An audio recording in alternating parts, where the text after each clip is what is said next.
જય શ્રી કૃષ્ણ મિત્રો,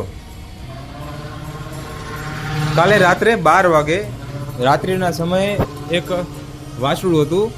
તેનો સુરેન્દ્રનગર એટલે કે દૂધની ડેરી ઉપાસના સર્કલે એક્સિડન્ટ થયો. એટલે મેં અગાઉના વિડીયોમાં પણ કહેલું કે તમે બધા ગાડીને એવું ચલાવતા હો તો સ્પીડમાં બહુ ન ચલાવો, થોડુંક ધ્યાન રાખો.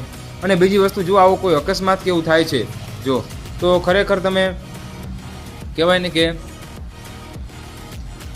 જે પશુ છે, કોઈ પણ ગાય છે અથવા કોઈ જેની હારે એક્સિડન્ટ થયું છે તેને થોડુંક સારવાર માટે તેને કંઈ દવાખાને લઈ જવાનું, ડૉક્ટરને બોલાવવાનું, આ તે થોડુંક ધ્યાન રાખો.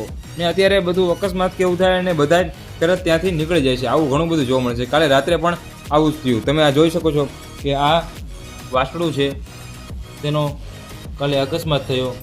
કાલ રાતથી આજ બપોર સુધી ત્યાં સૂતું રહ્યું. એટલે આજે સવારે બપોરે ત્યાંથી હું નીકળ્યો અને અચાનક ત્યાં જોયું અને બધું જ કહેવાય થોડુંક ડૉક્ટરને બોલાવ્યા, પ્લાસ્ટરનો પાટો બાંધ્યો પગે, ફ્રેક્ચર જેવું છે પગમાં, અને અમે અમારી ગૌશાળાએ લાવ્યા.